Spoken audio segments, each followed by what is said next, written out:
Okay, growing in the Meadowview greenhouse, part 2. Okay, what we've got here, we just went over the tanks and how they're set up. We use what are called, these are from Stewie Pot Company. These are called IP45 trays. And we used to use them for growing longleaf pine, but they really work well in the greenhouse for growing Sarracenia seedlings. This is like phase 2. We start them out like this, germinate them in a 1-gallon pot, and then we take those, because those are too crowded obviously, and we'll thin them and repot them in these IP45 cells. And we use Osmocote fertilizer to move them along. We do use mist, dilute mere acid, 1/3 recommended strength every 2 weeks, and they'll really grow. We can get a plant to about half mature within a year. And we're running our lights on a 14-hour photo period. I know some guys are running 24-hour lights. I did it at VCU and it didn't work. I think you're probably spending a lot of dollars on lighting with no better result, although that awaits experimentation. But they do need the dark cycle. So anyway, 14 hours is enough to grow fine like that. We have bladderworts in the tanks. And Gambrusia affinis, one of the mosquito fishes. I don't know if you can see the bladderwort here. Yes, that's Utriculary gibba.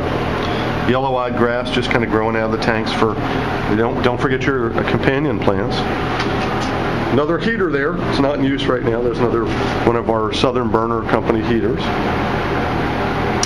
And while the greenhouse is mainly focused on Sarracenia propagation, we do, in some of our underbench lighting here, we've got our sundews, our Drosera binatas, multifidas, and dichotomas are in trays. And notice the overflow line from our tank, we just put this in so you don't have to hand water.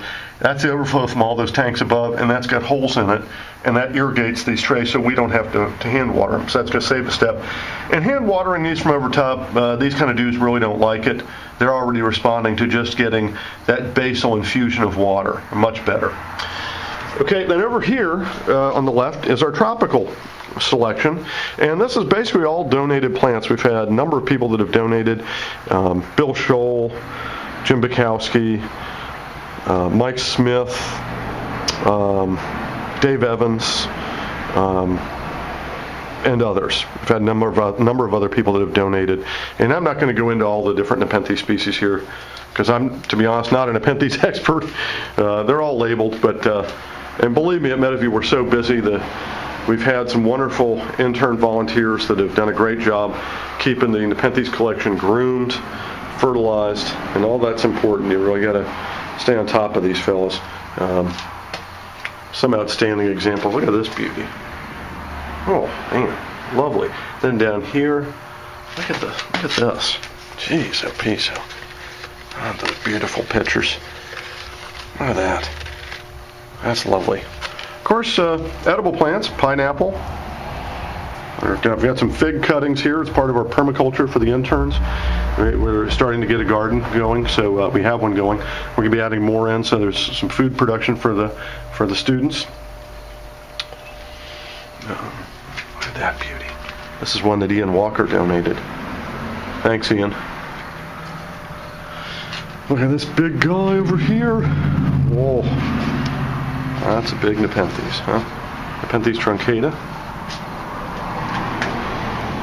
Nice Nepenthes Cassiana. This was raised from Park Seed Company by Jim Bukowski in the 70s. So that's really an heirloom Nepenthes. Pretty cool. Nepenthes ventricosa down in there. All right, any questions? Give me a holler. I'm Dr. Phil Sheridan, Meadowview Biological Research Station. Thank you for visiting our greenhouse. Goodbye.